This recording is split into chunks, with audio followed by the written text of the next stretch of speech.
We begin my top 24 remaining running back rankings. Remember, players who played on Thursday night, such as Jahmyr Gibbs, David Montgomery, and Josh Jacobs, are not included in these rankings because they've already played. So if you notice they're missing, that's why. We begin with running backs that I think are mid to low end RB2s this week. We have Isaiah Pacheco, Chuba Hubbard, Nick Chubb, Jalen Warren, Jonathan Brooks, and Najee Harris. In his first game back from injury, Isaiah Pacheco played in 37% of the snaps, went 744-0 on the ground, and 1 out of 1 for 5 through the air. Not a tremendous performance, but he was really efficient with his carries. I definitely think in his second game back in action that he's definitely going to get a lot more work over Kareem Hunt. Kareem Hunt's still probably going to see some passing game work, which does, in my opinion, limit Isaiah Pacheco's upside. But he's still a really good player and a much better runner of the football than Kareem Hunt, at least at this stage of Hunt's career. And so I do think Isaiah Pacheco is going to see well over 50% of the snaps in his second week back from injury. I don't think he scores a touchdown, but I do think he's relatively efficient on the ground, despite it being a relatively tough matchup against the Chargers. Chuba Hubbard is coming off a very poor performance, even in an advantageous matchup. One of the more disturbing things, from the standpoint of owning him, is that Jonathan Brooks saw every bit of the passing game utilization this past week, and neither looked very good on the ground. Against Philadelphia, they do allow the fourth fewest points to running backs. I do think he's going to have a very inefficient day, but I do think he happens to score a touchdown, which is going to save his fantasy day. Nick Chubb has scored 3 touchdowns in the past 2 games. This past week, he had a receiving touchdown. In the week before against Pittsburgh, just like he's playing now, he did have 2 touchdowns, but he was still really inefficient on the ground. I do think he gets a rushing touchdown in this game, which is going to save his fantasy day. But I think otherwise, he's going to be relatively inefficient on the ground, but I do think he sees some passing game utilization. Fun fact about Jalen Warren, he has scored at least 9.5 full PPR points in each of the past 4 weeks, so he's establishing himself as a low-end RB2, high-end RB3 type, but a very consistent one with a relatively good floor considering he's not going to be your RB1 or hopefully RB2. I think against Cleveland, he's going to be relatively efficient again. I do think he sees a good amount of work in the passing game, and I think he's a fine low-end RB2 flex type. In his second game post-ACL injury, Jonathan Brooks went from 8% to 21% of the snaps, and he also only had 3 less carries than Chuba Hubbard, but he did receive all of the targets out of the backfield. He went 3 for 23 on 3 targets. Beautiful efficiency. He looked really good after the catch this past week, too. I do think he's going to rather hastily force an even timeshare with Chuba Hubbard, but I do think he's going to get the more valuable work in the sense of he's going to get a lot of the passing game utilization, and they did use him around the goal line, so that is very, very good to see. I think as soon as this next season, he's probably going to take over Chuba Hubbard and at the very least force a timeshare that is much more in his favor than Chuba's. Chuba Hubbard is a very good player, though. I just don't think he's close to the talent that Jonathan Brooks possesses. And so I do think in this game, Jonathan Brooks is going to receive a good amount of passing game utilization, but I'm not projecting a touchdown. Najee Harris is coming off an RB3 finish this past week, but 2 weeks ago when he played Cleveland, he only had 7.4 fantasy points. I do think he's going to have a better day than he did a couple weeks ago. The weather was quite terrible, which theoretically should have favored running the football, but regardless, I do think he's going to be a little bit better than he was against Pittsburgh this past week, but I think he doesn't score a touchdown, and it is a very difficult matchup because Cleveland allows the 5th fewest fantasy points per week to running backs. Now we have running backs that I think are mid to high-end RB2s. We have Braylon Allen, Tyrone Tracy, Rashad White, Rico Dowdle, and James Conner. So Braylon Allen is averaging 3.58 yards per carry this season. He started out the season really strong. He and Breece Hall were a really good complement, but Breece Hall has been fine.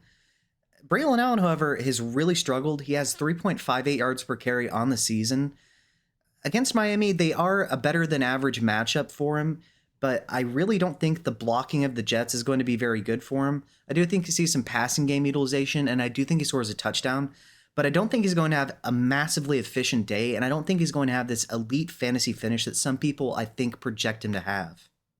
Tyrone Tracy is playing against New Orleans, so he hasn't been putting up the massive performances that we saw a couple weeks back from him, but he still seems to have a very strong hold on this backfield. I think with Malik Neighbors probably being out this week, that he's going to see some extended looks in the passing game. I think that Wan'Dale Robinson, but especially Darius Slayton, are going to get a lot more work this week. I don't think he's going to be incredible, but I do think he scores a touchdown. Before this past week, Rachaad White had double-digit fantasy points in every game since week 7. He did score 8.8 this past week in a full PPR. The difference has been the past 2 weeks, he hasn't seen a lot of the passing game utilization with the emergence of Bucky Irving.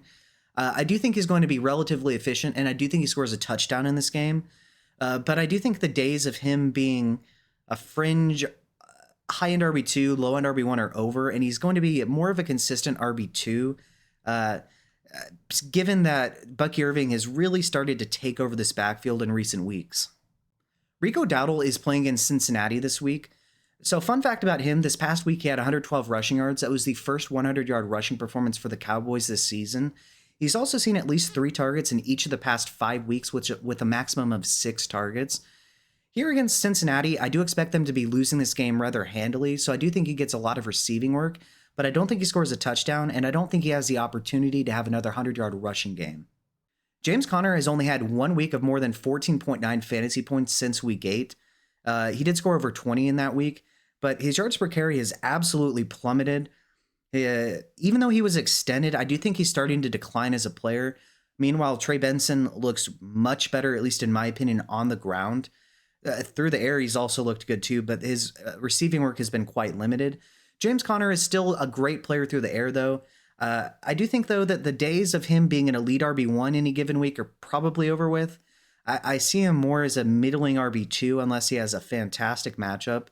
And in this game, I think that the game script is probably going to necessitate quite a bit of passing. And so I do think he gets it done through the air, but I don't think he gets a touchdown. If you like what you're hearing and seeing so far, feel free to like and subscribe. It's a free and easy way to support the channel, and I'd really appreciate it. Make sure you check out my quarterback, wide receiver, and tight end rankings as well. They've already dropped. And if there's anybody that you think is a little bit too high or too low, let me know below in the comment section. Thanks. Now we have running backs that I think are mid to low-end RB1s, but I don't think are likely candidates to be the RB1 this week. We have Aaron Jones, DeAndre Swift, Kenneth Walker III if he plays, Isaac Guerendo, Tony Pollard, and James Cook. Aaron Jones has started to slow down just a little bit recently.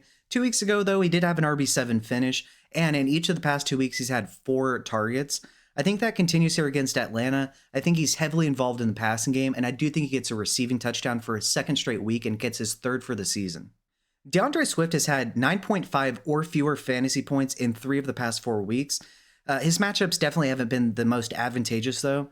Here against San Francisco, this is a very advantageous matchup. I think he's going to bounce back a little bit, and I do think he gets a receiving touchdown. Now we have Kenneth Walker against Arizona. He's been very hit or miss this season. This is under the assumption that he plays, not a presumption. I don't know at this point. It's really hard to tell based off the news updates. If he does play, I think he's a fringe low-end RB1, high-end RB2 type. But if he does miss this game, I do think that I'm going to have Zach Charbonnet as the RB8.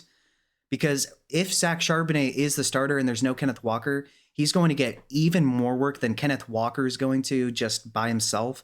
And Zach Charbonnet, if he is going to be the starter, is an absolute must-start, solid RB1 for us in fantasy. Isaac Guerendo is averaging 5.86 yards per carry on the season. And so while his total volume rushing isn't expansive or anything, he has had 99 and 85 rushing yards in 2 separate games this season. And he's, for the entirety of a game, never been the featured back yet. He's about to be. His playoff schedule until week 17 is bright green, or at least green. I think he's going to be an absolute league winner. Here against Chicago, I think he's going to be very efficient. I don't think he gets a ton of receiving work, but I do think he gets a rushing touchdown. Tony Pollard is playing against Jacksonville this week. They do allow the 2nd most points to running backs in terms of fantasy production. I do think he's going to be fantastic for us. He has been a little bit hit or miss. 2 weeks ago, he had over 20 fantasy points, even in a difficult matchup against Houston, but he definitely came back down to earth this past week. Here against Jacksonville, I think he's going to be great, and I do think he gets a rushing touchdown. James Cook has had 19 fantasy points in each of the past 2 weeks he's played. Here against the Los Angeles Rams, I do expect the game script to be a quite high-scoring game, but relatively close between the 2 teams. I think he gets quite a bit of receiving work as well, and I do think he gets a rushing touchdown. And now we have running backs that I think are mid to elite RB1s with a realistic shot at being the RB1 this week. We have Bijan Robinson, Bucky Irving, Chase Brown, Kyren Williams, Devon Achane, Alvin Kamara, and Saquon Barkley. So Bijan Robinson has had at least 20 fantasy points in all but one game since week 6. Here, I'm not projecting quite 20, but it's also against Minnesota, who does allow the second fewest fantasy points to running backs. But in every game since week 5, Bijan has also had at least 4 targets in the passing game, including 6 this past week. He's a good bet, as good of a bet as any to have 100 total rushing and receiving yards. I think he gets that done, and I do think he gets a rushing touchdown. Bucky Irving is on a tear the past 2 weeks. He's had at least 27 full PPR points in each of the past 2. Here against Las Vegas, he is questionable. I do think he plays, though. It's a hip and a back injury. He's also seen at least 3 targets in every week since week 6, so he's a good rusher and receiver. He's one of the better runners of the football in the NFL already. Here against Las Vegas, even though it's a middle-of-the-road matchup, it's definitely one that he can exploit, and I do think he gets a receiving touchdown. Chase Brown is playing against Dallas this week. It's an advantageous matchup. He's also scored at least 19 full PPR points in each of the past 4 weeks. I don't think there's anything they're going to be able to do to stop the Bengals. I think he's going to do a lot of his damage in the second half, and I do think he gets a rushing touchdown. After a bit of a slow stretch in the middle of the season, Kyren Williams has scored a rushing touchdown in each of the past 2 weeks. Here against Buffalo, they are one of the worst defenses in terms of allowing running back production. I think he's going to get it done on the ground. I think he has over 100 rushing yards and a rushing touchdown this week. Devon Achane has had at least 20 fantasy points in 5 of the past 6 weeks. Even though they're playing the Jets, who do allow the 7th fewest points to running backs, I don't think he's going to have any issues as long as Tua is starting for them. I think he sees quite a bit of passing work, and I think he gets a receiving touchdown this week and a rushing touchdown. Alvin Kamara has had at least 6 targets in all but 1 game since week 4. And so his role in the passing game is unquestioned. He also had over 100 rushing yards this past week.